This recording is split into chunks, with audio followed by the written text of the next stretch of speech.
En esta sesión vamos a hablar de una cuestión muy importante que tiene que ver con un romance de Quevedo, donde se recrea ficticiamente un hecho supuestamente real, donde se recrea imaginariamente, es decir, poéticamente, literariamente, un hecho supuestamente real o supuestamente histórico.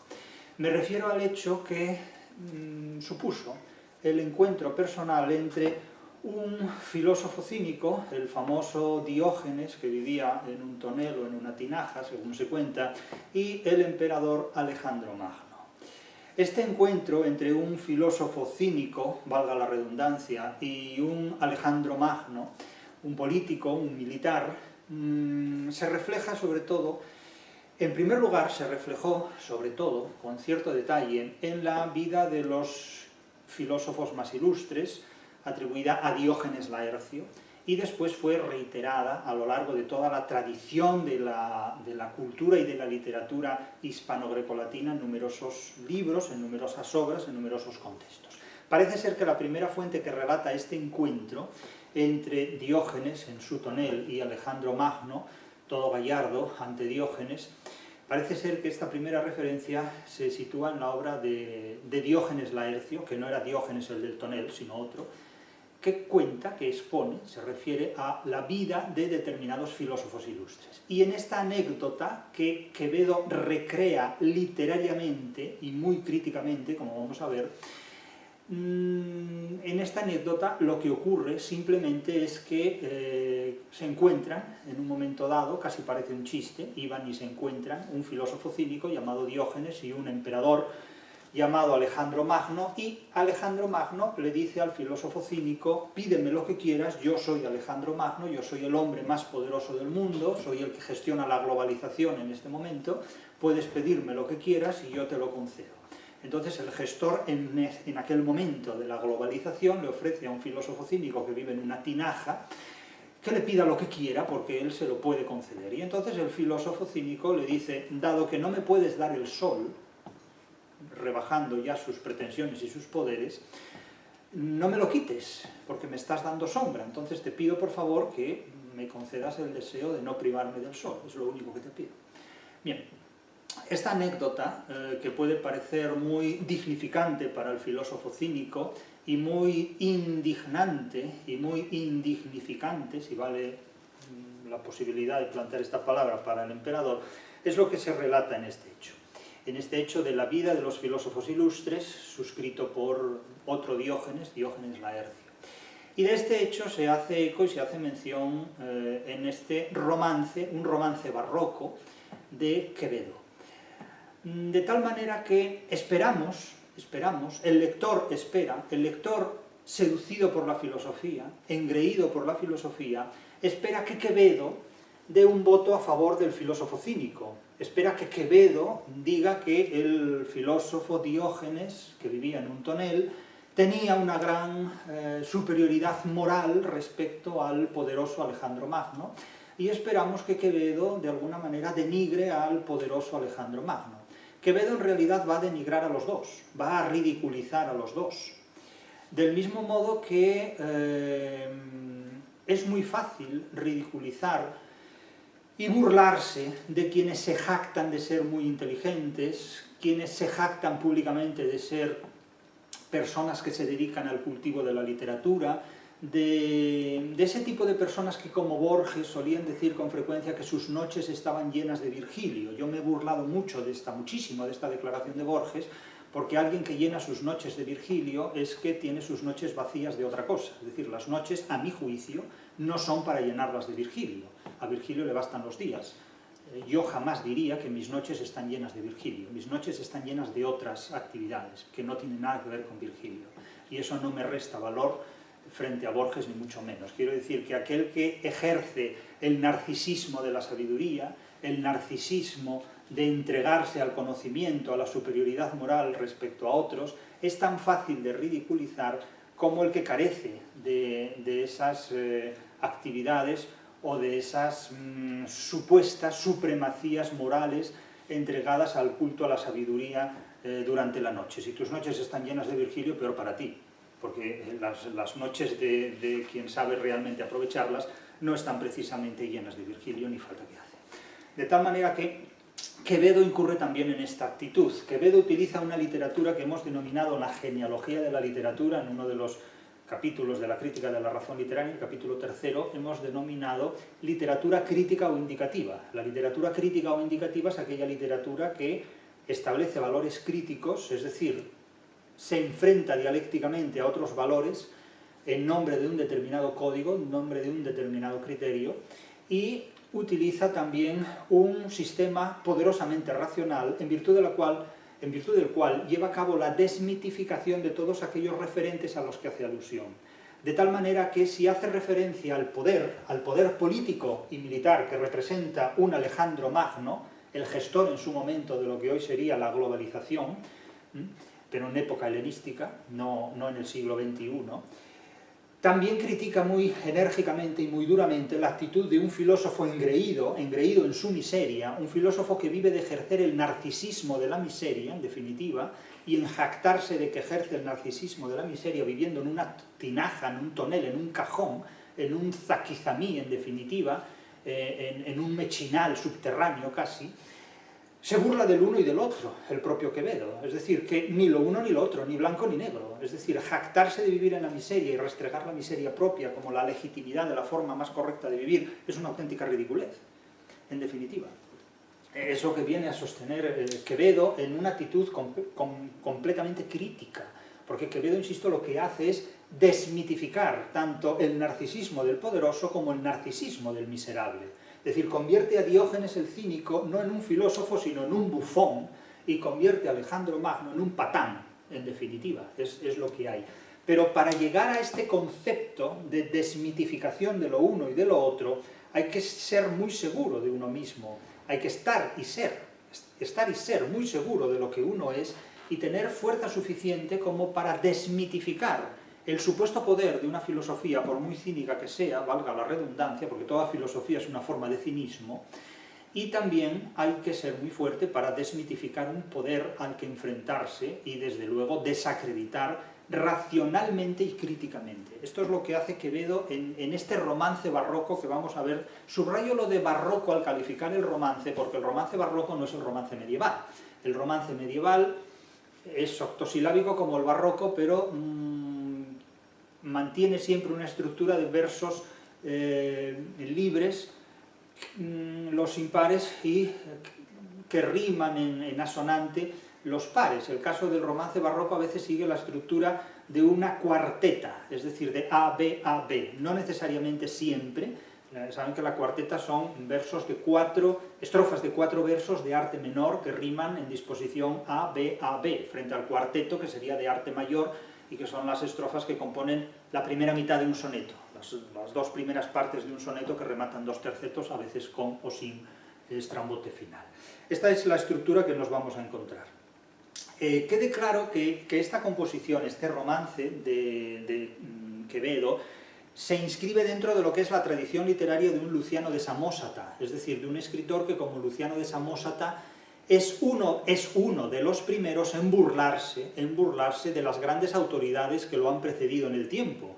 Presenta una obra como son los diálogos, donde aparece Sócrates, ese gran idolatrado, ese primer dios sacrificado. La muerte del primer dios ya no solo es la de Cristo, es la del propio Sócrates, tomando la cicuta y haciendo alarde de que se le olvidaba pagar una deuda, que hay que darle un gallo a Asclepio, le dice a uno de sus discípulos, y el discípulo dice: oh, Dios mío, en el momento de la muerte se preocupa de las deudas que tiene. No es que sea un cínico al preocuparse de las deudas que tiene, es que es un irresponsable, porque a la muerte hay que llegar con las deudas pagadas, si es que se puede hacer esto. Entonces, claro, parece que todo lo que haga Sócrates es objeto de simpatía y de gracia y de respeto y de consideración. No, mire usted, si a usted lo condenan a muerte por la razón que sea, justa o injustamente, ¿no? Porque es muy gracioso acusar a la democracia de que incurre en homicidio al cargarse a Sócrates, tomando la cicuta.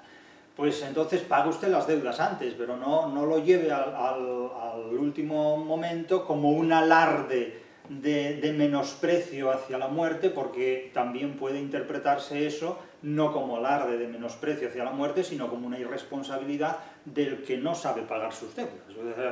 Si nos ponemos en plan crítico, cualquier hecho es censurable desde presupuestos contrarios a los que imagina el hablante, ¿no? Y los que sí puede plantear de alguna manera el crítico. En este caso, lo que aquí nos vamos a encontrar es, insisto, una obra que sigue la línea de Luciano de Samosata y que critica evidentemente a los intocables, a los grandes gurús de la filosofía que Luciano de Samosata ya en el siglo II, Luciano de Samosata nace en torno a 1128 y muere en la segunda mitad del siglo II, casi muy avanzada la segunda mitad del siglo II, y escribe esta obra, Los Diálogos, donde critica una serie de prototipos humanos encarnados con nombre y apellidos en figuras tanto de filósofos ilustres como de personajes mitológicos en los que se objetivaba la más alta dignidad que en su época se podía atribuir a determinadas figuras, personajes, formas de comportamiento, atributos morales, etcétera, etcétera. Es decir, es un auténtico dinamitador de todo tipo de prestigios, es un auténtico desmitificador. Y en esta línea de la desmitificación y de la crítica, de literatura crítica o indicativa, se inscribe también este romance barroco de Quevedo. Por lo tanto, esta obra de Luciano de Samosata, originario de Siria, que escribe en griego y que, insisto, muere pero muy avanzada, en la segunda mitad del siglo II, en torno a 1181 o 180 se dan esas fechas, es la referencia fundamental de esta tonalidad satírica, burlesca, escarnecedora, sarcástica de Quevedo frente a una autoridad moral, como era el tonelero Diógenes, que vivía en un tonel, y a una autoridad política, como era Alejandro Magno. Tengas en cuenta que estamos, respecto al romance barroco de Quevedo, estamos en el barroco, valga la redundancia. El barroco es una de las épocas más racionalistas de la historia del pensamiento humano. El barroco español, concretamente, es uno de los momentos históricos y geográficos más racionalistas, más poderosamente racionalistas del pensamiento humano. Calificar de racionalista a la Ilustración es muy irónico, porque implica sobre todo desconocer el racionalismo que se codifica en el siglo XVII español. Es decir, es totalmente irónico calificar de racionalista a la Ilustración, porque la Ilustración es un racionalismo idealista, es un racionalismo que desemboca además en el idealismo alemán, que es la negación de la realidad, es la afirmación de un ideal que está por encima de la realidad, y fue lo que condujo el idealismo alemán al fracaso histórico de dos guerras mundiales protagonizadas sucesivamente por ese país, 1918-1945. Es decir, es probable que si Kant no hubiera escrito la obra filosófica, el idealismo filosófico que escribió, es posible que Alemania no hubiera fracasado nunca históricamente en dos guerras mundiales. Esto es posible, simplemente es posible. Desde luego el idealismo alemán es la negación del materialismo español y es desde luego la negación de la realidad.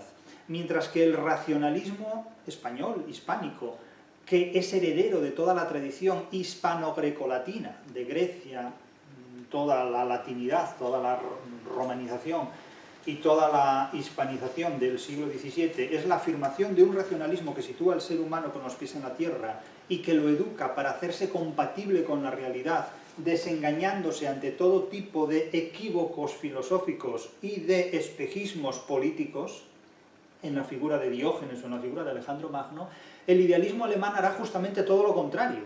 Idealizará la filosofía hasta extremos insospechados e idealizará los proyectos políticos hasta desembocar en un sistema como el nazismo, que todos sabemos cómo históricamente terminó. Otra cuestión es que su semilla haya sido exterminada definitivamente o pueda, como sugería Bertolt Brecht, rebrotar en cualquier momento histórico. Eso, del futuro nada está excluido, porque como hemos dicho muchas veces, el futuro del que nada está excluido es el secreto mejor guardado de la historia. Por lo tanto, veremos a ver qué es lo que ocurre en el futuro respecto a estas semillas que han quedado perdidas en rincones de la historia y que en cualquier momento pueden reflotar.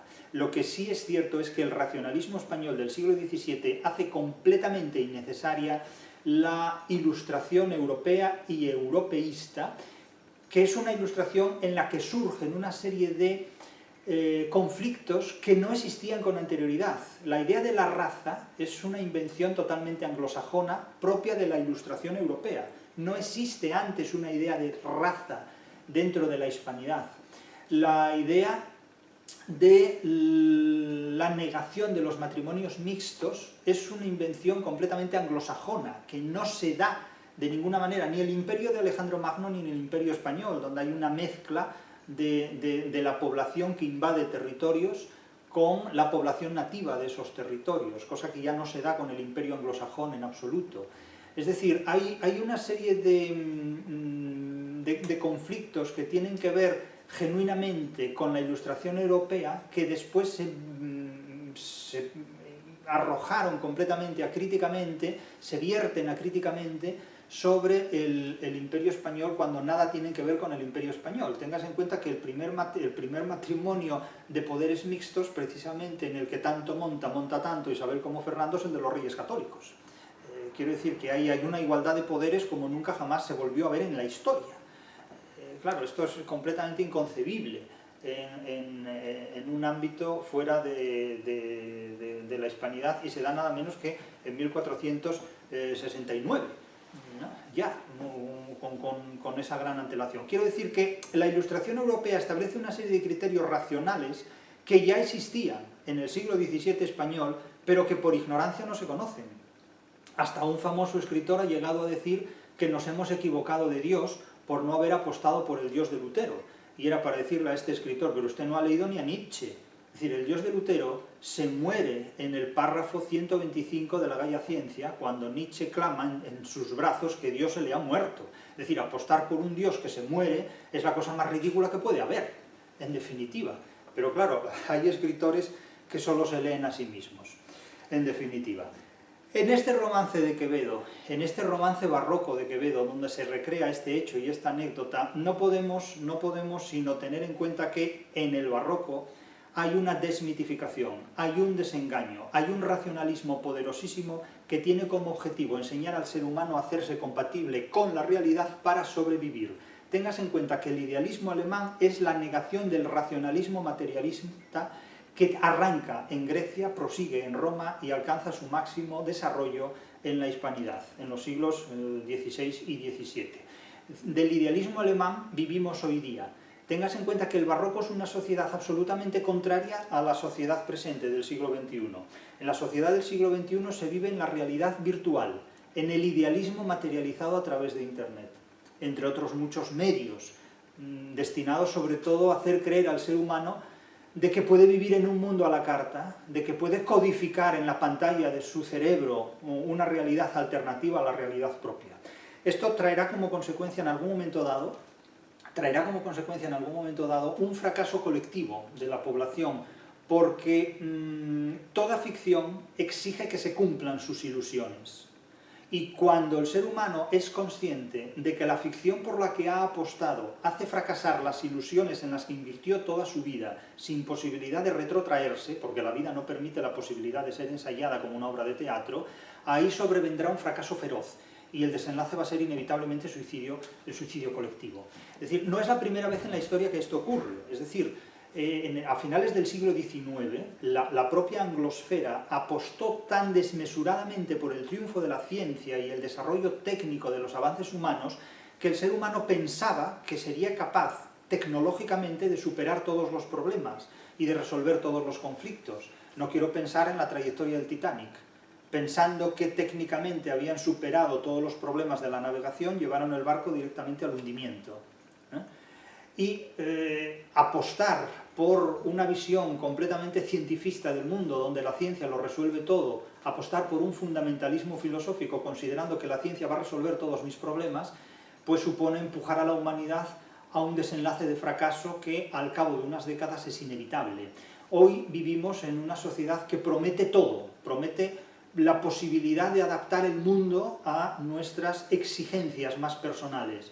Esto es la supremacía del idealismo alemán. Es decir, el idealismo alemán consideraba que bastaba imaginar las cosas tal como el cerebro las necesitaba imaginar o las quería imaginar para que los deseos se cumplieran. Vivimos en los últimos eslabones de esta ideología. de este idealismo gestionado en Alemania, las consecuencias se notarán, ya se notan en algunos momentos, que son de fracaso y de decepción absolutos. El saldo que esto supone es el de engendrar seres humanos incompatibles consigo mismo, incompatibles con la realidad, incompatibles con el mundo. Y cuando estos 3 grados se alcanzan, la única puerta de salida es el suicidio. Es precisamente lo que se debería evitar, pero esto solo se puede evitar con un tipo de racionalismo, que es el que se objetiva en la literatura del siglo XVII, que nos preserva de estos idealismos totalmente engañosos. Entonces, vamos a entrar en materia, en el texto de Quevedo, teniendo en cuenta que al poder, a gente como Alejandro Magno solo se la puede seducir, vencer o burlar. El caso por el que opta Quevedo es la burla. Y a gentes con complejo de superioridad filosófico, como el de Diógenes, lo mismo, solo se le puede seducir, vencer o burlar. Y Quevedo opta por la burla crítica. El romance de Quevedo, que tengo aquí delante de mí, dice así. Vamos a ir leyéndolo por secuencias, teniendo en cuenta que la anécdota fundamental es esta: dado que no me puedes dar el sol, apártate y no me lo quites, porque me das sombra. Es lo que viene a decir aquí. Vamos a leerlo por fragmentos y vamos a ir explicándolo verso a verso, porque es una declaración de principios muy ambiciosa y muy engañosa. Ya hemos dicho muchas veces que la literatura es una trampa para el que no sabe razonar. A veces también es una trampa para el que sabe razonar, pero para el que no sabe razonar está perdido como un pato en un garaje. Con perdón de los palmípedos. En el retrete del mosto, vecino de una tinaja, filósofo vendimiado, que para vivir te envasas, galápago de Alcorcón, porque el sol te dé en la cara, campando de caracol, traes a cuestas tu posada. El tono al que se dirige el señor Quevedo, en funciones de un locutor poético, no es precisamente de la mayor cortesía, porque decirle a un individuo al que va a presentar lo que le dice aquí no es precisamente, insisto, el archivo de la cortesía, que diría Cervantes de Barcelona muy irónicamente, dicho sea de paso. En el retrete del mosto, quiere decir en la cuba donde se hace el mosto, es decir, en el fondo del todo, donde está, digamos, ya lo que sobra de la elaboración del mosto. El retrete, como todo el mundo sabe, es un lugar reservado, es el retiro, en definitiva. A la retraite en francés es en la jubilación. El retrete es un lugar reservado, es un lugar apartado. Modernamente es más cosas, pero aquí tiene el sentido de un lugar apartado. En el lugar retirado, en el lugar más retirado donde se elabora el mosto, es decir, en la cuba, en el fondo de la cuba, vecino de una tinaja, es decir, al lado de una tina, de una tinaja, nótese el sufijo despectivo, una tinaja, no una tina, sino una tinaja, un tonelajo, podríamos decir, ¿no? El vecino de una tinaja, filósofo vendimiado. Un filósofo vendimiado es un filósofo que es el resultado de la elaboración del mosto, del vino, del alcohol, en definitiva. Es decir, un filósofo que vive en una cuba, con el componente de alcoholemia que eso supone. Filósofo vendimiado que para vivir te envasas, es decir, para vivir te aíslas. Esta es una enorme acusación que se hace a alguien que se dedica a la filosofía. Es el filósofo envasado.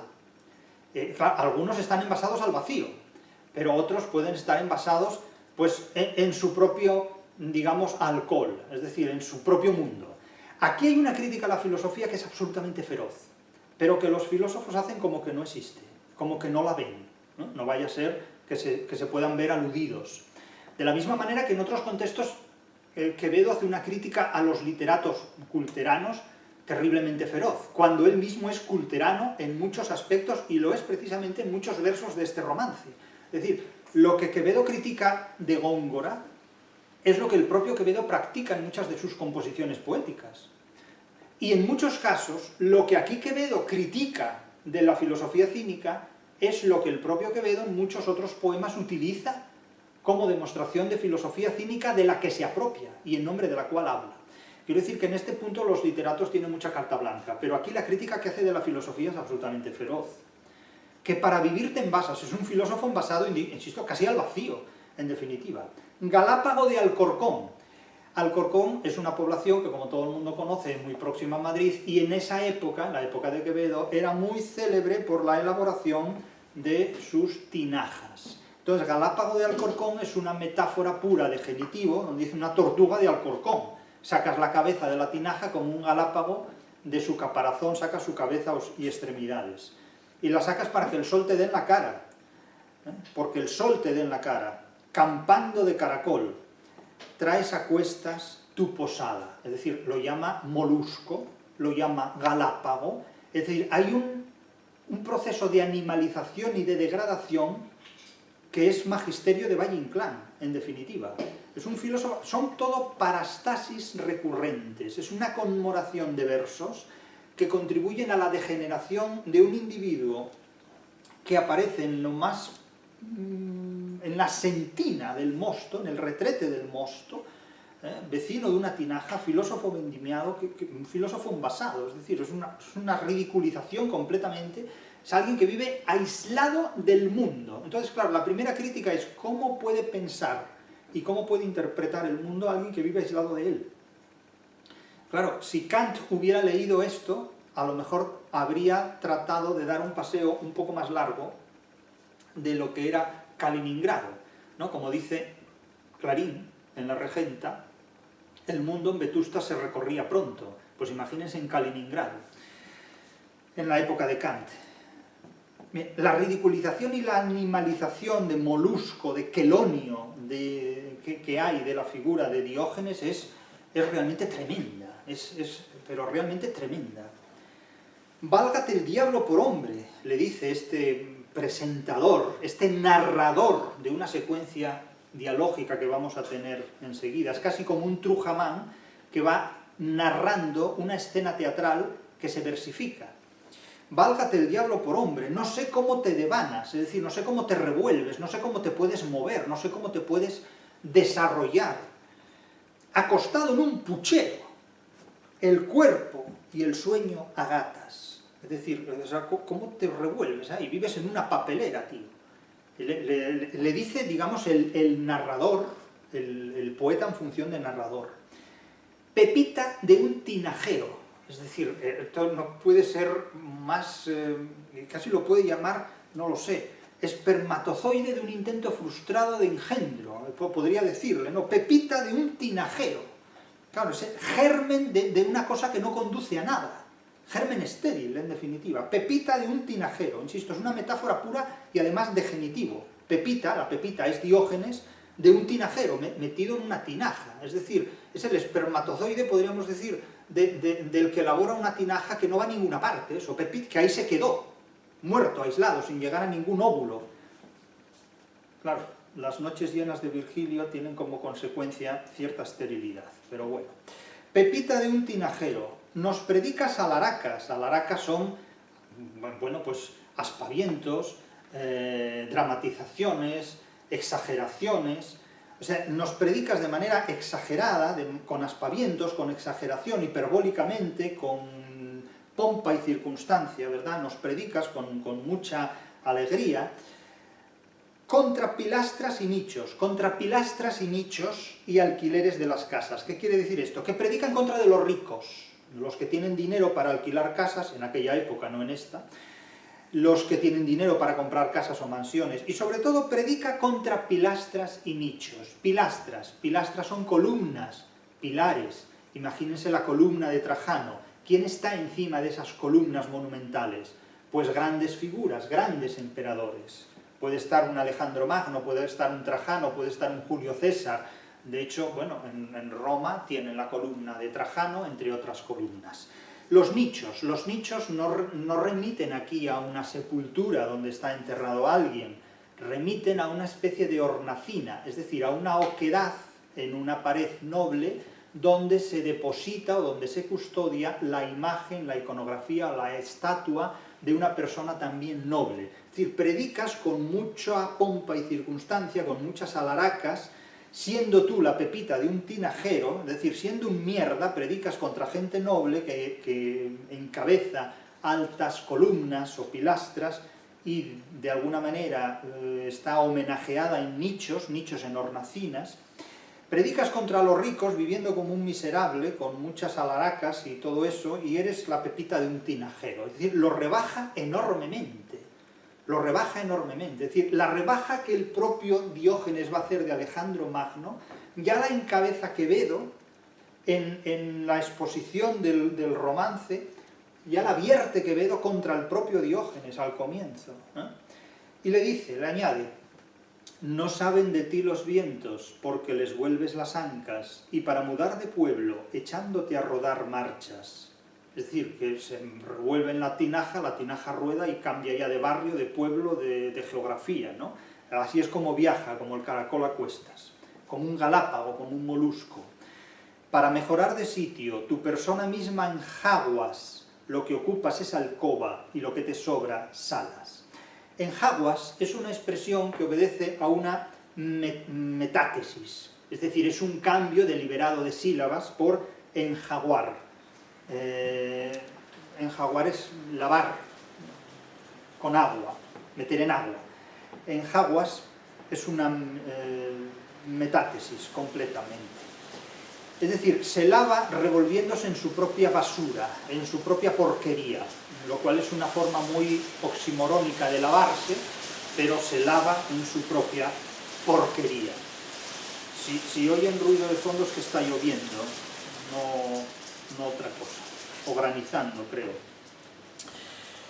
No saben de ti los vientos porque no le da el viento, porque no hay ventilación, porque no hay aire, porque no se airea nada. Y se lava, insisto, en su propia porquería. Si te abrevias en cuclillas, es decir, si te comprimes, si te reduces en cuclillas, incluso podríamos hacernos pensar que al abreviarse en cuclillas también se está, digamos, abreviando en el sentido de que está desposeyéndose de materia. No sé si me entienden ustedes. Está perdiendo materia orgánica, ¿no? Puede ser reducir en tamaño, puede ser agacharse, o puede ser que también defeca en su propia tinaja donde vive. Si te abrevias en cuclillas, en el sótano te agachas, si te levantas en pie, a tu desván te levantas. Quiere decir que recorre la casa muy rápidamente, ¿no? Claro, aquí se retrata a este filósofo, que es representación de la supremacía moral, como alguien que acepta estoicamente un concepto miserable de la vida que el propio Quevedo rechaza por completo. Al menos rechaza en este poema, en este contexto. Una cosa es ser estoico ante la vida, que lo somos todos. Por eso me hace mucha gracia cuando hay gente que dice: es que yo soy estoico y los demás no. Pero vamos a ver, es que los demás no tienen enfermedades, no tienen problemas laborales y no los afrontan como pueden. Claro, ese narcisismo del estoicismo da la impresión de que es exclusivo de unos pocos, como si todo Dios humano de carne y hueso, pues insisto, no tuviera carnes, no tuviera huesos, no tuviera reumas, no tuviera problemas, no tuviera enfermedades, no tuviera conflictos y no los aguantara, en definitiva. Vivir ser humano es ser estoico. Es decir, parece que solo el senequismo tiene licencia o patente de estoicismo, como si los demás que no saben ni lo que es el estoicismo porque no han leído nunca nada de filosofía, no lo fueran. A veces los más estoicos son precisamente los que menos filosofía saben y los que más trabajan. Y entonces el narrador del romance le dice: aquí presentamos ahora a Alejandro Magno. Mientras tú estás ahí tirado en tu propia basura, en tus propios excrementos, arrastrando tu tonel como un caracol, como un galápago, como un molusco, ves aquí que viene a verte el hidrópico monarca que de bolillas de mundos se quiso hacer una sarta. ¿Qué quiere decir esto? El hidrópico monarca, hidrópico es el que tiene ansiedad por beber. En este caso, hidrópico monarca es ansiedad por beber alcohol. Es decir, aquí Alejandro Magno está retratado como un hombre adicto al alcohol. Recuerden los versos de La vida es sueño. Ojos hidrópicos creo que mis ojos deben ser, pues cuando es muerte el beber, beben más y de esta suerte, sabiendo que el ver les da muerte, están muriendo por ver. Es lo que dice Segismundo cuando contempla la belleza de Rosaura. No deja de ser curioso que alguien que viva en una gruta y no haya tenido nunca contacto con humanos sea capaz de expresarse en estas décimas, ¿no? Es una cosa curiosa, ¿no? Ojos hidrópicos creo que mis ojos deben ser, pues cuando es muerte el beber, beben más y de esta suerte, sabiendo que el ver les da muerte, están muriendo por ver. Están muriendo por ver a Rosaura, en definitiva. Pero claro, no deja de ser curioso que sin haber recibido ningún sistema educativo sea capaz de explicarse en estas décimas y en los tiempos modernos, con tantos sistemas educativos, la gente no sepa ni lo que es un octosílabo. Pero bueno, la literatura es muy irónica y el sistema educativo más, sobre todo cuando ignora la literatura. Entonces, el hidrópico monarca, que de bolillas de mundos se quiso hacer una sarta, es decir, de bolillas de mundos, que coleccionaba mundos, mucho más que Leibniz, ¿no? Coleccionaba mundos porque los conquistaba. Entonces, insisto, él tenía la globalización en su mano y el mundo a sus pies, porque coleccionaba territorios, conquistaba lo que le daba la gana. Entonces hacía que de bolillas de mundos quiso hacer una sarta, o sea, quiso hacer una especie de collar con todos los territorios que había conquistado. Aquel que glotón del orbe engulle por su garganta imperios como granuja y reinos como migajas. Es decir, que se comía el mundo, pero se lo comía literalmente, o sea, era un auténtico glotón de países ajenos, y se los engullía todos por su garganta, imperios, se los engullía, se comía imperios como un granuja, y se comía reinos como migajas, los reinos como partes de un imperio. Nótese que aquí hay una visión totalmente antiheroica del héroe, es una visión completamente barroca del héroe clásico. No estamos ante un poema del Renacimiento, no estamos ante un poema del neoclásico, estamos ante un poema barroco que en nombre de la literatura crítica o indicativa desmitifica todo aquello a lo que hace referencia. No puede dar la imagen de un Alejandro Magno heroico, da la imagen de un Alejandro Magno borracho y depredador, aunque el imperio de Alejandro Magno no haya sido tan depredador como otros imperios, como el inglés o como el nazi, etcétera, etcétera. Pero aquí Quevedo ficticiamente presenta a Alejandro Magno como una criatura borracha, ridícula, engreída, igual que a Diógenes, pero en el sentido inverso, Diógenes.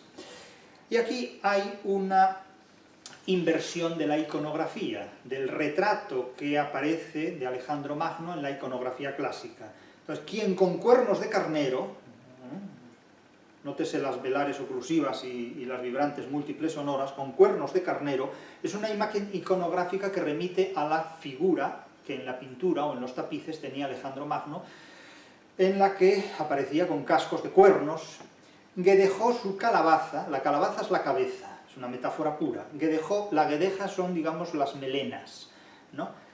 Hace Quevedo de un sustantivo guedeja un verbo, guedejar, no existe el verbo guedejar, es decir, hizo de la melena de su cabeza, hizo de las guedejas de su calabaza cuernos. Claro, la imagen no es precisamente muy maravillosa, y por ser hijo de Jove, de Júpiter, se presentaba Alejandro Magno como ser hijo de Zeus, en la mitología griega, Júpiter en la romana, se quedó chozno de cabras. Chozno es hijo de un tatarabuelo. Y es un término que aparece en contextos jocosos, en contextos lúdicos. Téngase en cuenta que toda la lexicografía de este romance es lúdica, es sarcástica, es irónica, no es un lenguaje noble, no es un lenguaje serio, es un lenguaje culto, tan culto a veces como el gongorino que el propio Quevedo critica cuando le conviene y que usa también cuando le conviene, olvidándose de las críticas que hace a su querido amigo, entre comillas, Góngora. Se quedó chozno de cabras. Claro, decir de un emperador que es chozno de cabras es no tomarse en serio al emperador, evidentemente, y decir que dejó su calabaza de cuernos, pues ya me dirán ustedes, ¿de qué monarca hoy día se puede decir semejante cosa? Esto es insultante, indudablemente. Y ahora no se asusten de lo que viene, no se asusten de lo que viene porque ustedes viven en el siglo XXI y están muy influidos por lo que se cuenta, pero no se asusten de esto que viene. Y por ser hijo de Jove se quedó chozno de cabras, el que tomaba igualmente las zorras y las murallas. Claro, ustedes oyen la palabra zorra y ya les entra una neurología eurotelevisiva. Pero no, zorras es algo diferente a lo que ustedes creen. Zorras en este contexto es borracheras. Así que tranquilícense, vuelvan a sus asientos de nuevo y sigan yendo a Eurovisión. Pero las zorras y las murallas las tomaba igualmente. Las tomaba igualmente, ¿por qué? Porque tanto cogía borracheras como, digamos, se le subía el vino a la cabeza como él se subía a las murallas. Cogía las borracheras como podía tomar las fortalezas. Exactamente igual. El que tomaba igualmente las zorras y las murallas. Claro, ustedes se pensarán, bueno, el que hace... No. Ustedes piensan mal porque viven en la anglosfera, porque viven en un mundo gestionado por el pensamiento anglosajón. Pero el pensamiento hispano no identifica las zorras con lo que ustedes creen, sino simplemente con las borracheras. No hay esa patología. El que tomaba igualmente las zorras y las murallas, en cuya cholla arbolaron, cholla, cabeza, arbolar, es decir, crecer hacia arriba, en cuya cabeza arbolaron, en cuya cholla arbolaron muchas azumbres las tazas. Azumbres son líquidos de unos 2 litros de tamaño, es decir, una azumbre equivale a unos 2 litros, en este caso de alcohol, de vino, de tal manera que se metía litros y litros de vino en la cholla, en la cabeza, ¿no? Le subía el vino a la cabeza, muchas azumbres las tazas. Y en la siguiente copla, o en la siguiente cuarteta, dice: cátatela aquí vestido, todo de labios de damas, esto es, de grana de tiro, si la copla no me manca. Es decir, cátatela aquí vestido, es decir, míralo aquí vestido, vedlo aquí vestido. Es decir, el poeta actúa en funciones de narrador que va exponiendo ante el lector o espectador lo que se representa en la escena del romance. Es decir, mucho antes de que Bertolt Brecht hablara del narrador en el narrador en el teatro ya estaba presente en la literatura española del siglo XVII. Está presente explícitamente, además, en numerosos pasajes del Quijote, en las bodas de Quiteria y de Basilio, frente a Camacho el Rico, está presente en el retablo de las Maravillas, está presente sobre todo en el retablo de Maese Pedros, donde más claramente está presente la teoría brechtiana del narrador en el teatro. Entonces, cuando alguien habla de Brecht como el artífice del teatro épico y del narrador en el teatro, lo que demuestra es que no ha leído el Quijote. Todos cuantos han hablado de Bertolt Brecht como el artífice, como el creador del teatro épico, demuestran claramente que no han leído el Quijote, o que no se han enterado de lo que han leído. A lo mejor han leído el Quijote y piensan que leían un código de barras, un chiste de Forges o una novela de Derrida. Cátatela aquí vestido, es decir, míralo aquí vestido, obsérvalo, vedlo aquí vestido. Todo de labios de damas. De labios de damas no quiere decir besuqueado, no es nada de eso, como me dijo una vez un alumno. No pasó por el morreo de nadie, no. De labios de damas quiere decir que está vestido con el color del carmín, con el color de un rojo vivo, grana de tiro, que se suponía que de ahí venían los productos cosméticos de mayor calidad. Si la copla no me manca, dice, si la copla no me falla, mancar es faltar, si la copla no me falta, si no me falla, si no me falta la memoria, si no me falla la memoria, si no me faltan los datos. Es lo que dice aquí Quevedo. Nótese que Quevedo utiliza metáforas totalmente gongorinas, es decir, utiliza metáforas culteranas que luego va a criticar en otros contextos. Pero la inversión de la iconografía, la depreciación, la peyorativa, el descenso peyorativo, es decir, la articulación peyorativa no puede ser mayor, como primero lo fue la de Diógenes y como ahora lo es la de Alejandro Magno. Ahora volvemos a Diógenes, volvemos a focalizar a Diógenes. Y se dirige a él en términos de imperativos, el narrador. Levanta la cara Antonia. La cara Antonia es una cara fea, es una cara deformada por fealdad, por una expresión grotesca, a veces incluso también por una expresión falsa o zalamera, pero aquí hablamos sobre todo de una expresión grotesca. Levanta la cara Antonia, le dice, digamos, el narrador, el Trujamán, el que presenta los hechos a Diógenes. Imagínense ustedes que se tratara de representar esta escena y un actor hiciera de Trujamán, otro de Diógenes y otro de Alejandro Magno. Esto, en definitiva, es un entremés de 3 personajes, que si tratáramos de representar en un escenario podríamos hacerlo porque el guión está dado. Levanta la cara Antonia, que por el suelo te arrastra. Imagínense un tipo arrastrando la fealdad de su rostro por el suelo, ¿no? Como un galápago, como un molusco. Mira la gomia del mundo, serenísima tarasca. ¿Qué es gomia? La gomia es una boca grande, es una boca que devora todo. Puede ser la boca de una serpiente grande, y entonces ya desembocamos en la imagen de una tarasca. Una tarasca es iconográficamente una figura de serpiente, entre otras figuras, también remite a una mujer malvada, pero aquí remite a la imagen de una serpiente, de un animal de boca grande que se come, que devora todo lo que tiene a su paso. Levanta la cara, Antonia, que por el suelo te arrastra, te dice el Trujamán, el narrador, a Diógenes. Mira la gomia del mundo, serenísima tarasca. Llama a Alejandro Magno, lo llama la gomia del mundo, es decir, el devorador del mundo, el comemundos, ¿no? Y ahora aparece una secuencia relativamente relajante. Después de todo lo que hemos visto, cualquier cosa es relajante, pero aquí dice: en el mes de las moquitas. Claro, ustedes se preguntarán qué es el mes de las moquitas. Bueno, pregúntense qué son las moquitas. Las moquitas son las hembras de los mocos. Si los mocos son sustancias que salen más o menos espesamente de las fosas nasales, las moquitas, la versión femenina de los mocos, serían el pequeño líquido, los pequeños líquidos que emanan de la nariz en época de frío.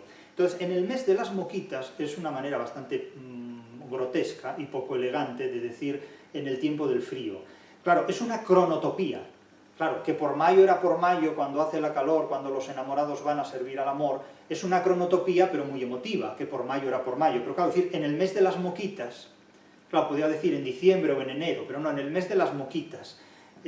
Claro, luego llegará Emilio Zola y dirá que él inventó el naturalismo. Claro, el naturalismo llevaba inventado siglos en la literatura española. Otra cosa es que Zola se hubiera enterado de esto a finales del 19, pero lo gordo no es que se hubiera enterado Cela, lo gordo de esto es que se hubieran enterado con Zola,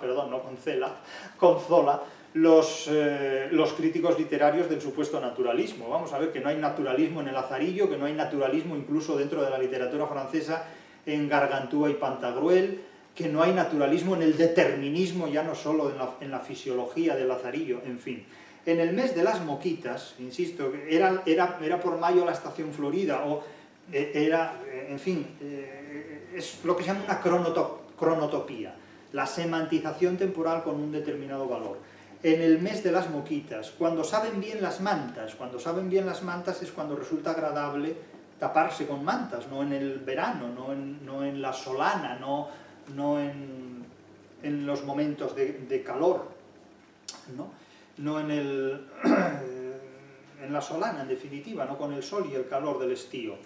Cuando el sol a los pobres sirve de cachera y ascuas. Cachera es ropa de abrigo pero de mala calidad, ropa de abrigo propia del pobre. Claro, es una tautología, porque cuando el sol a los pobres sirve de cachera, es decir, la cachera no la lleva un rico, no es una prenda de abrigo propia del rico, es una manta vieja, raída, de mala calidad. Y ascuas, las ascuas son todavía cenizas que encendidas dan cierto calor.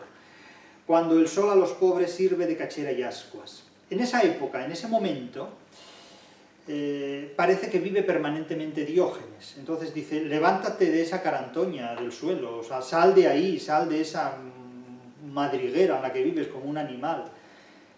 Diógenes, pues, que a sus rayos se despoblaba las calzas, a sus rayos, a los rayos del sol. Es decir, Diógenes, cuando le daba el sol, en esa época de frío, en esa época de moquitas, en ese mes de moquitas, cuando salía el sol, se quitaba las calzas, se despoblaba las calzas, pero quitar las calzas es una silepsis o dilogía. Puede ser que se quitara las calzas sin mostrar a sus vergüenzas al sol, puede ser, lo cual el sol, si no se espantaba, era de milagro, o que despoblara las calzas en tanto que les quitara las calzas la población que las calzas tenían. ¿De qué estaban pobladas las calzas de Diógenes? Pues de lo mismo de lo que estaba poblado Diógenes, de piojos. Piojos, cuando menos. Despoblaba las calzas de los puntos comedores. Los puntos comedores son los piojos, puntitos que comen la carne íntima de Diógenes. Claro, si esto no es naturalismo, ya me dirán lo que es naturalismo, ¿no? Que estruja si no lo rasca con unas uñas verdugas y con otras cada alzas. Es decir, que Diógenes con sus uñas, que hacen la función de verdugos, de ejecutores públicos, de sayones, mata a los piojos. ¿Se imaginan ustedes una cosa como esta, así, sacando sus calzas al sol como el caracol sus cuernos, despoblándose de piojos, matando piojos con uñas verdugas, que pueden ser también uñas negras, como el sayón de verdugo, la capucha que pone el verdugo, ¿no? Pero uñas verdugas supone convertir un sustantivo verdugo en función de un adjetivo. Uñas que son verdugas, no existen verdugas como adjetivos, ni hay tampoco mujeres en tiempos dedicados al ejercicio del verdugo. Era una labor de hombres que además tapaban su cara para que nadie lo reconociera porque no estaba bien vista esta profesión. Entonces aquí hay una metábasis, es decir, es hombre araña, es clérigo cerbatana, es decir, uña verdugo. En este caso también con el morfema de género, que es un auténtico neologismo muy propio de Quevedo. Y otras uñas cadalsas, es decir, propias del cadalso, de nuevo el mismo término, patíbulo, lugar de ejecución. Es decir, que Diógenes actúa como un verdugo y su cuerpo es el cadalso donde se ejecuta a los piojos que se lo comen. Es decir, no se puede llegar a un nivel de naturalismo, por así decirlo, más crudo. Esto es Goya casi, esto es Valle Inclán, es decir, la expresión de lo grotesco, completamente. Es decir, noten que en la literatura del siglo de oro, para el que sepa leer literatura del siglo de oro, está contenido el genoma de la literatura universal, completamente. En el Quijote y en general, en el Quijote en particular está contenido el genoma de la literatura universal y en la literatura del siglo de oro también.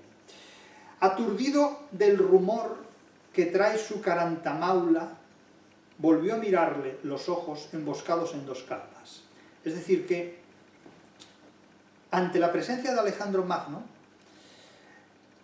el rumor que supone la presencia de Alejandro Magno, que trae la carantamaula de Alejandro Magno, la carantamaula es una careta acartonada o plastificada, acartonada en esos tiempos, bastante fea y desagradable. Quiero decir que no presenta aquí a Alejandro Magno como si fuera precisamente un Adonis o un Apolo, sino que lo presenta como una cosa que tiene ahí enfrente, una carantamaula, que trae su carantamaula. Claro, puede ser la propia carantamaula de Diógenes, puede ser. Aturdido en el rumor que trae su carantamaula, el rumor de la presencia de Alejandro, el rumor de matar a los piojos, la carantamaula del propio Diógenes, es posible. Volvió a mirarle los ojos, emboscados en dos cardas. Es decir, los ojos, no es que le mirara los ojos, es que volvió a mirarle, los ojos de Diógenes, emboscados en dos cardas. Dos cardas son, en principio pueden ser cepillos, o puede ser una metonimia, es decir, las cejas peludas. Claro, diríamos, las cejas pobladas. No, las cejas pobladas es demasiado fino. Cejas peludas, con todo lo que grotescamente y desagradablemente supone, hablo de las cejas, no de otra cosa, no se me rían por el fondo.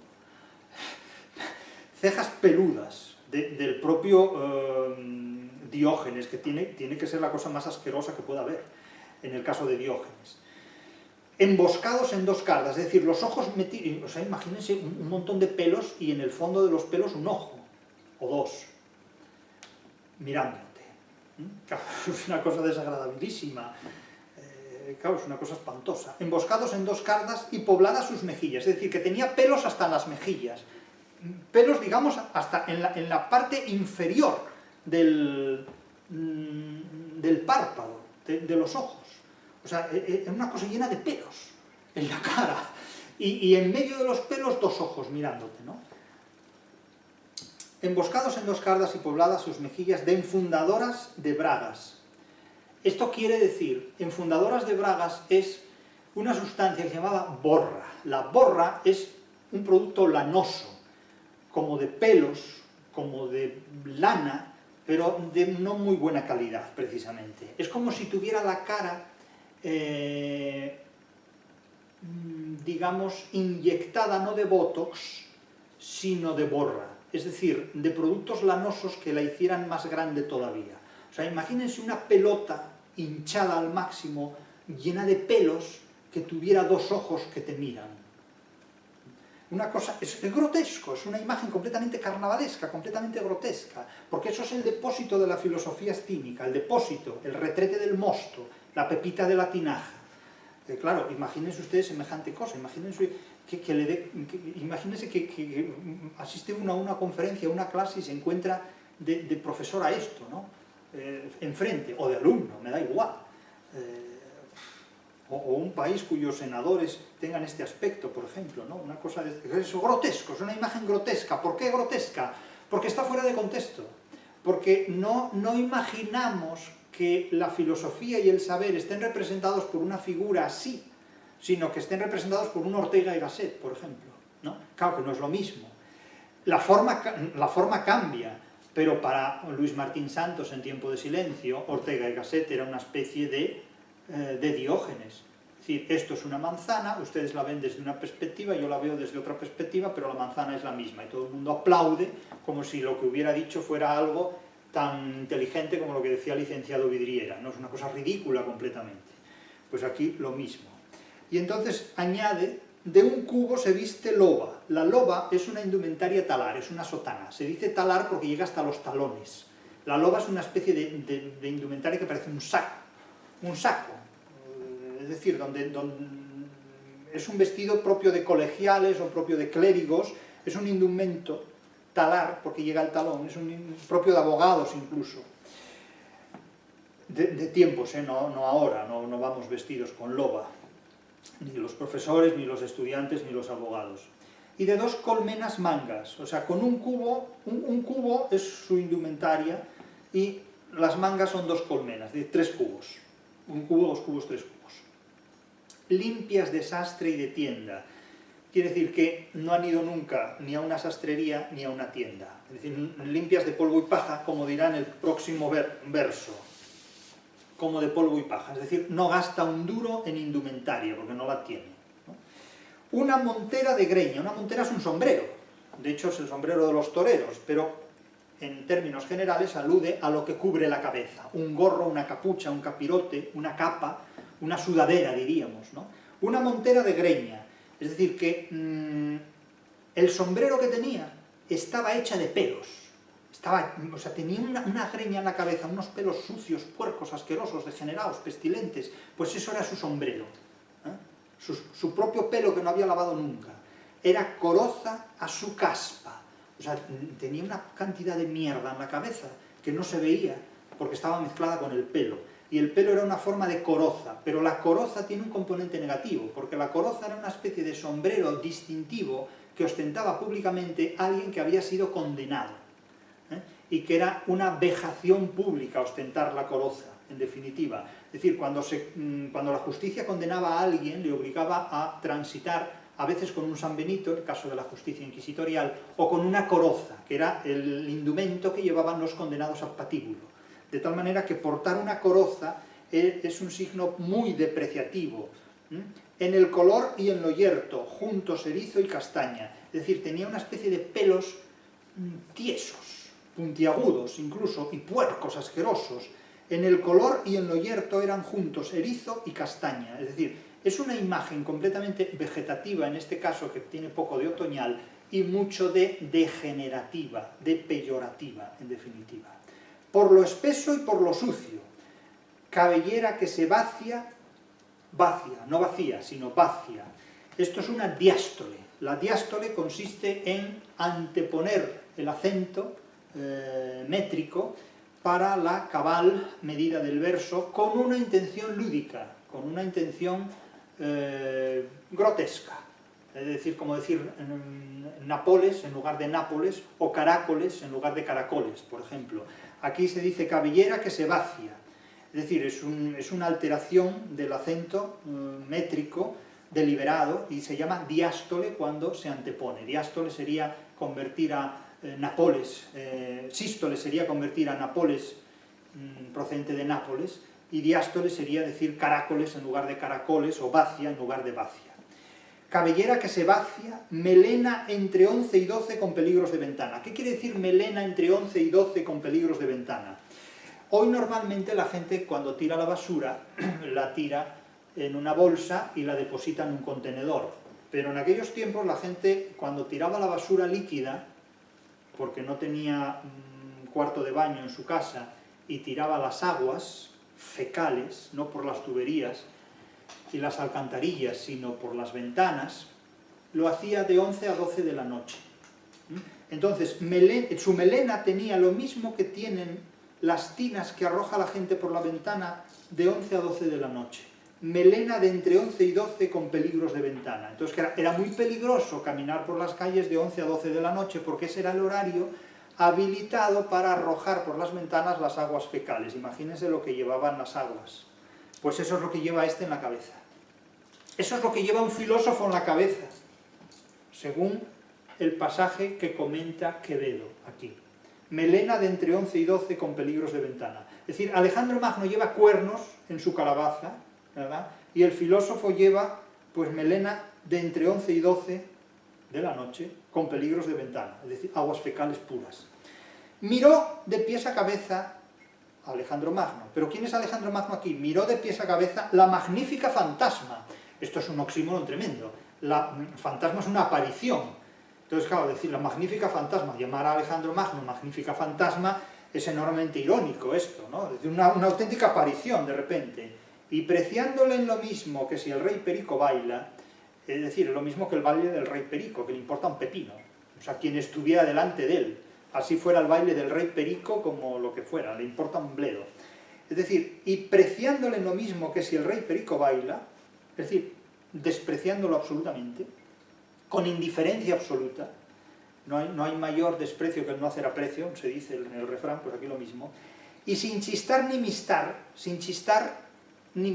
mistar es murmurar por lo bajo, sin decir una sola palabra por lo bajo, sin decir ni mu, es decir, sin balbucear, sin cuchichear, sin bisbear, sin musitar nada, ¿no? Sin chistar ni mistar, es decir, sin tener nada que ocultar, en definitiva. No hay ninguna parte, no hay ninguna oración de decir, ya tengo aquí al pesado este, no, nada. Sin chistar ni mistar, ni decir una palabra, formando con las narices el gandujado de caca. Gandujado, ¿qué es gandujado? Gandujado es un pliegue. Imagínense ustedes que hacen un gesto con la nariz de como si percibieran un mal olor. Y está Diógenes como para percibir malos olores, pero bueno. Un gandujado es estrujar la nariz, es replegar la nariz. Pero el gandujado suele ser un indumento, un adorno indumentario, que supone un pliegue o un repliegue en los tejidos. En este caso en los tejidos nasales, no en los tejidos indumentarios.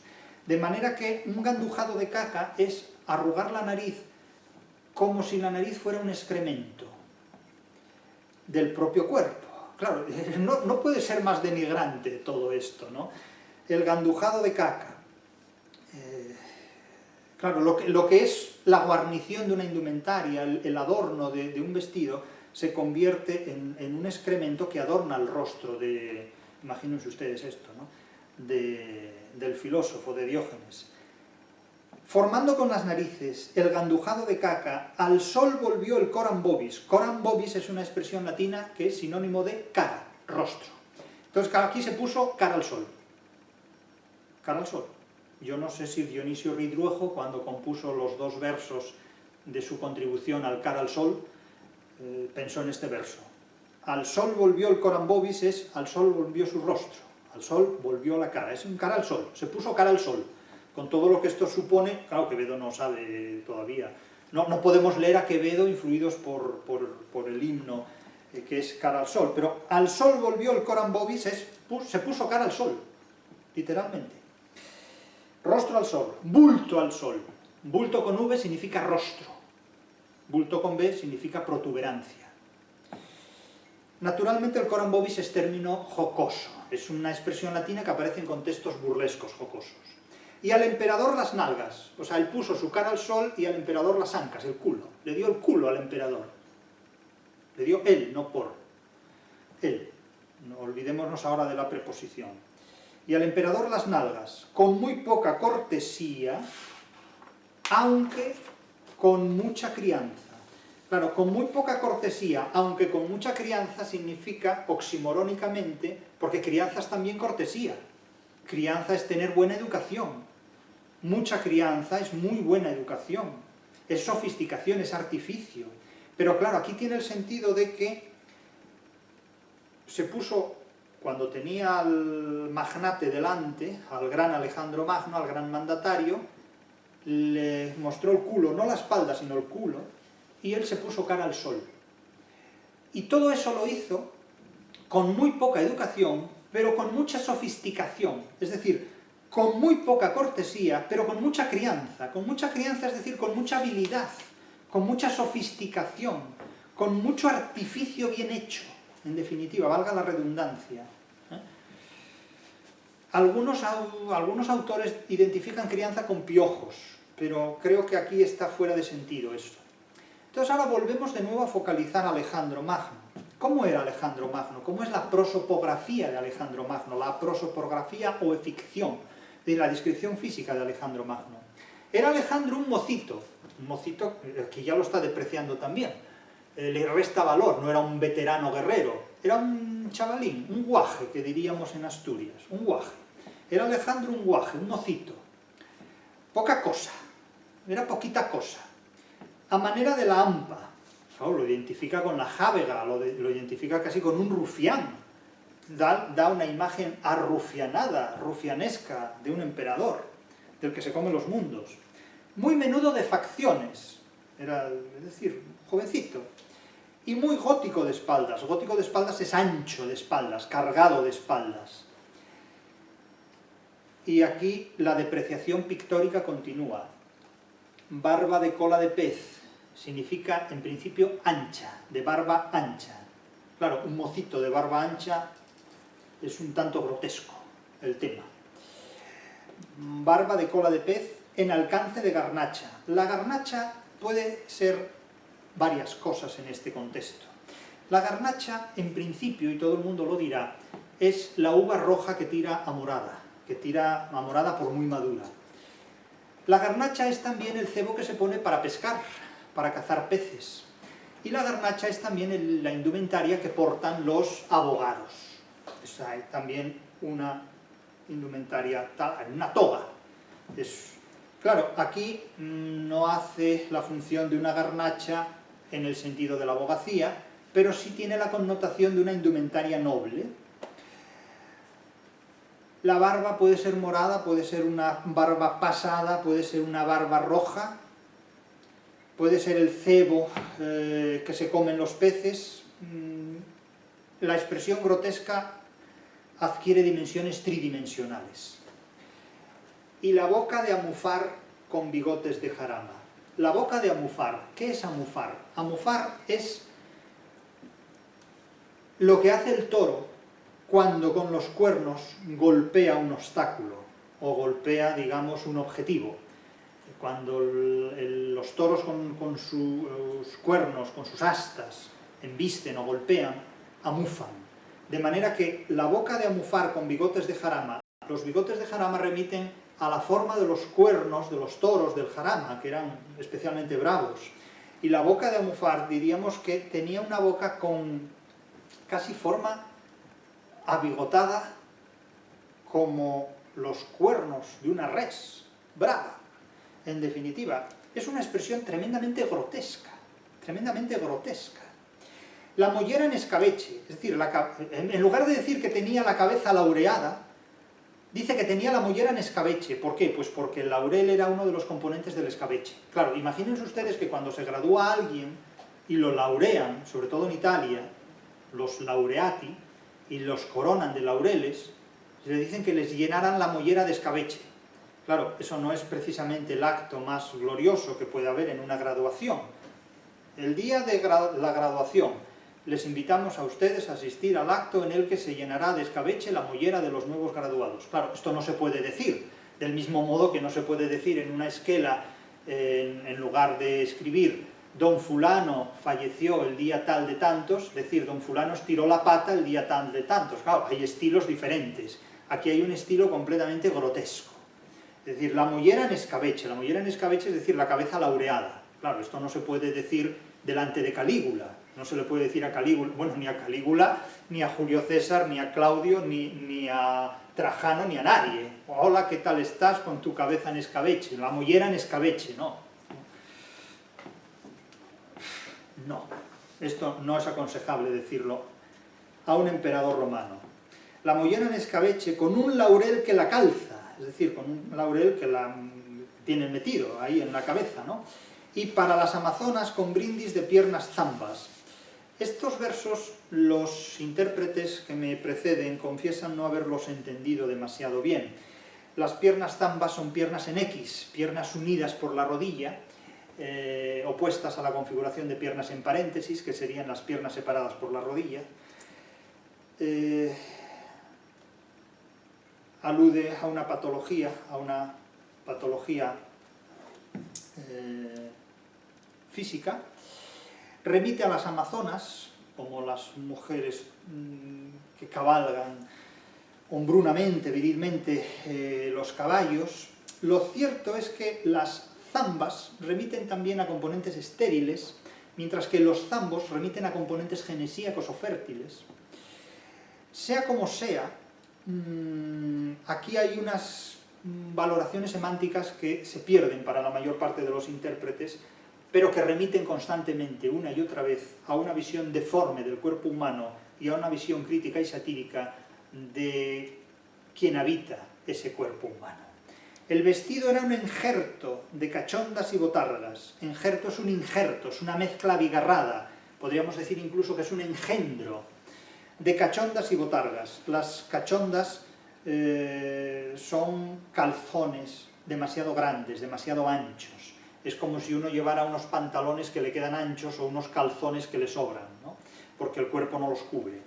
Entonces, claro, es una indumentaria ridícula y grotesca completamente. Botarga es un vestido claramente ridículo, y ridículo sobre todo por el contraste de colores mal combinados, colores abigarrados que no combinan bien entre sí. Es un vestido ridículo que además portaban los personajes de la comedia del arte, algunos que precisamente tenía este nombre, botarga, personajes cómicos, personajes de entremés, personajes grotescos y ridículos. Es decir, un emperador no puede ir nunca vestido de manera grotesca y ridícula. O tal vez sí. La prensa del corazón sabe mucho de esto. Pintiparado al que vemos en tapices y medallas, es decir, representa en los tapices, en las medallas, en las pinturas, en la iconografía, una imagen completamente grotesca. Púsose de frente a frente de la mal formada cuadra. Cuadra es la vivienda de Diógenes. Y dejándola a la sombra sus purpúreas opalandas es el traje de los colegiales, de los doctores, es un traje además muy ampuloso, le dijo, y aquí incurrimos en lo que se llama una idolopeya. Una idolopeya consiste en ceder la palabra a un muerto, como el maestre don Rodrigo, en las coplas de Jorge Manrique. La idolopeya consiste en ceder la palabra a un muerto, frente a la sermocinacio, que consiste en ceder la palabra a un vivo. Claro, aquí tanto Diógenes como Alejandro Magno están muertos en tiempos de Credo. Entonces le dijo, y ahí cita, el narrador desaparece como una instancia intermedia entre los personajes y el espectador, y cede la palabra directamente, como si fuera una obra de teatro narrado mucho antes que Brecht. Dice, cínico amigo, le dice Alejandro Magno a Diógenes, cínico amigo, lo que quisieres demanda, pide sin ton ni son, pues que ni tañes ni bailas. Es decir, porque ni dices ni haces nada, pero pide lo que quieras, que yo soy el emperador y te lo da todo, ¿no? Yo soy quien para vestirse toda la región mundana por estrecha la acuchillo, y al cielo le pido ensanchas. Le pido ensanches, le pido más amplitud. Pide porque aun siendo dueña, te pudiera dejar harta, y aun si fueras 100 legiones de tías y de cuñadas.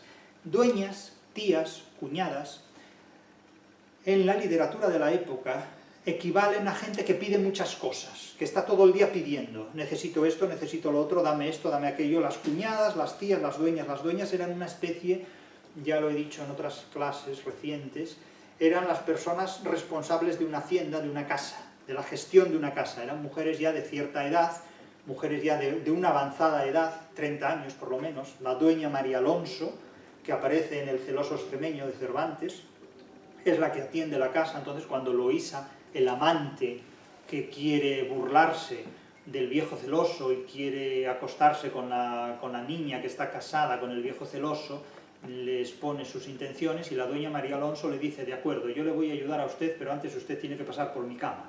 Es decir, el precio que usted tiene que pagar es acostarse con una vieja antes que acostarse con la niña. Porque una mujer de 30 años en el siglo XVII ya era una vieja, al menos en el contexto de la novela de Cervantes. Entonces una dueña, una tía, una cuñada es alguien que está todo el día pidiendo, que se pasa el día pidiendo cosas. Entonces él le dice, usted pida lo que quiera, porque aunque pida como una dueña o como 100 legiones de dueñas, de tías y de cuñadas, yo lo puedo dar todo. Entonces Diógenes, que no había sido socaliña ni demanda, socaliñar es pedir algo con una intención engañosa, sonsacar algo a alguien mediante artificios, mediante engaños. Que no había sido socaliña ni demanda, agente ni embestidor, ni buscona cortesana. Una buscona es lo mismo, es una cortesana, es una prostituta que busca beneficios. Es decir, una buscona es alguien que está siempre rondando a ver qué beneficios puede conseguir, a cambio de sexo, a cambio de lo que sea. Respondió Diógenes, de nuevo una idolopeya, cede la palabra a un muerto. Lo que te pido es que volviéndote al Asia, es decir, que te largues, mutis por el foro, el sol que no puedes darme, y ahí le refocilan toda la cara, tú tendrás mucho poder, pero el sol no me lo puedes dar, si no me lo puedes dar, por lo menos no me lo quites, ¿no? El sol que no puedes darme, no me le quiten tus faldas. Faldas es una prenda que precisamente es la más depreciativa, porque podría decir, no me lo quite tu honor, no me lo quite tu casco, no me lo quiten tus victorias, tus batallas, no me lo quiten tus faldas. Y menos mal que no le dijo, no me lo quiten tus bragas o tus calzones o lo que sea, ¿no? Pero poco menos. Y a partir de aquí, Diógenes incurre en lo que llamo yo un narcisismo de la miseria. Un narcisismo de la miseria disfrazado además de un narcisismo de la soberbia, en definitiva. Porque suelta un rollo en el cual viene a decir que él es la mejor persona del mundo porque no es ni envidiado ni envidioso. Es decir, una especie de asceta ejemplar. Es algo así como mis noches están llenas de Virgilio, pero en otro plan. Bueno, es que yo soy Alejandro Magno y le digo, pues quédate ahí, que es lo que le viene a decir Alejandro Magno. Pero claro, tanto la posición de Alejandro Magno por exceso, como la posición de Diógenes por defecto, son posiciones idealmente y extremadamente críticas. Porque no tiene sentido vivir ni en la una ni en la otra desde determinados puntos de vista. Entonces, dice a Alejandro Magno, le dice Diógenes, nadie me envidia la mugre, desde luego, macho, nadie, ni los piojos, ni las landres que tienes, ni los gusanos que te comen vivo. Nadie me envidia la mugre, como a ti el oro y la plata. Claro, hay un enfrentamiento dialéctico, aquí hay un discurso muy señorial, de mucho respeto el tema. Claro, le dice, mis noches están llenas de Virgilio, pues quédate con ellas, tío. Nadie envidia tus noches, claro, yo no las envidio, desde luego. Nadie me envidia la mugre, como a ti el oro y la plata. En la tinaja me sobra y en todo el mundo te falta. Es decir, a mí en la tinaja me sobra la mugre, y a ti te falta en todo el mundo, ¿no? Claro, hay un reproche feroz, terrible aquí completamente. Claro, el discurso de Diógenes es prácticamente inapelable. Sinceramente esto hay que reconocérselo. Pero claro, para poder pronunciar un discurso así hay que vivir entre la mierda. Entonces, compensa la oratoria. Claro, para poder decir mis noches están llenas de Virgilio, hay que sufrirlas. Compensa. Cada uno sabrá. Mi hambre no cuesta vidas, al viento, al bosque o al agua. Tú, matando cuanto vive, sola tu hambre no matas. Claro, es un reproche muy potente y de mucha actualidad hoy día, porque hay muchas personas a las que hoy se les podría decir esto. Muchas personas a las que hoy se les podría decir esto, y no vamos a mencionar a ninguna. Mi hambre no cuesta vidas, al viento, al bosque o al agua. Tú, matando cuanto vive, sola tu hambre no matas. Es decir, eres un insaciable del crimen, podríamos decir, de la guerra permanentemente, no te sacia ninguna guerra. Hay gente que está todo el día montando guerras, y no solo en un sentido literal, ni metafórico. Para dormir son mejores estas hierbas que esas lanzas, a todos mandas y a ti tus destinos te mandan, es decir, eres víctima de tus propias obsesiones. Claro, pero también habría que decirle a Diógenes, coño, también eres tú víctima de tus propias obsesiones, porque lo tuyo tampoco es trabajar, amigo. Claro, es que una cosa es trabajar haciendo la guerra y otra cosa es trabajar haciendo el vago. Y para encima disfrazándose de ilustre sabio. Porque ¿qué sabe alguien que no sale de un tonel? ¿Qué sabe alguien que no sale de Kaliningrado? Porque a veces Kaliningrado también es un tonel. Con o sin piojos, que esto ya no lo sé. Pocos temen mis concomios. Mis concomios es, en definitiva, mis preocupaciones, mis cuitas, mis inquietudes, mis ansiedades, mis reconcomios. Muchos tiemblan tus escuadras. Bueno, de hecho, concomio es una especie de... es una aféresis de reconcomio, en definitiva. Muchos tiemblan tus escuadras. Déjame con mi barreño y vete con tus tiaras. Aquí la tiara tiene una diéresis, 2 puntitos sobre la i, lo que los alemanes llaman mit umlauten, ¿no? Con la diéresis, es decir, la diéresis consiste en convertir un diptongo en un hiato, para la cabal medida del verso métrico. Y vete con tus tiaras, tus gorros nobles, tus sombreros distintivos, que yo vestido de un tiesto, es decir, él asume que vive en la mierda completamente, que yo vestido de un tiesto doy 2 higas a la parca, es decir, me importa un bledo la muerte. Esto es un narcisismo de me importa un bledo la muerte. No, el problema no es la muerte, el problema es la enfermedad, que es lo que te hace sufrir más que la muerte. La muerte en definitiva es el descanso, es el alivio de todo. Doy 2 higas a la parca, pues tengo en él sepultura, en el tiesto, tiene la sepultura. Tiene la cuna y la sepultura y la casa, y la vida. Después que palacio y capa, es decir, que una vez que he tenido en el tiesto el palacio y la capa, tendré en él la sepultura y me importa todo un bledo, ¿vale? Tiende, le dice, tiende en imperativo, tiende redes por el mundo, mientras yo tiendo la raspa. La raspa es mientras yo me tiendo a dormir aquí, mientras yo me tiendo, digamos, allí donde estoy. Me echo a dormir, me tumbo a dormir. Esto es una epanalepsis, cuando un verso comienza con términos equivalentes o idénticos a los versos con los que acaba a los términos con los que acaba el verso siguiente, ¿no? Como mañana la abriremos, respondía, para responder lo mismo también mañana, ¿no? Que diría Lope de Vega. Mañana la abriremos, respondía, para responder lo mismo igualmente mañana. Tiende redes por el mundo mientras yo tiendo la raspa. Es decir, mientras yo me echo a dormir, tú vete por ahí a hacer tus guerras y tus cosas y a mí me dejas en paz. Que en cas de las calaveras, ambos las tendremos calvas. Es decir, que por lo que respecta a las calaveras, es decir, dentro de 100 años todos calvos. Que al final, tanto tú como yo vamos a quedar calvos igual. Y luego añade unos versos de una gran actualidad que dice: el veneno no conoce las naturales viandas, es decir, que los productos naturales no son productos procesados, vendría a decir. Claro, esto es un lema que podría poner cualquier empresa, ¿verdad?, que vendiera productos naturales, pero no lo entendería nadie, porque ya hoy día no tenemos gente culta en la sociedad, tenemos gente que vive en Internet. Entonces, el veneno no conoce las naturales viandas, significa yo consumo productos naturales, no productos procesados con C y profesados con F, porque hay gente que profesa el consumo de determinados productos. El veneno no conoce las naturales viandas, esto pueden anotarlo los servidores de la Agenda 2030, ¿no? El veneno no conoce las naturales viandas, sí, pero tampoco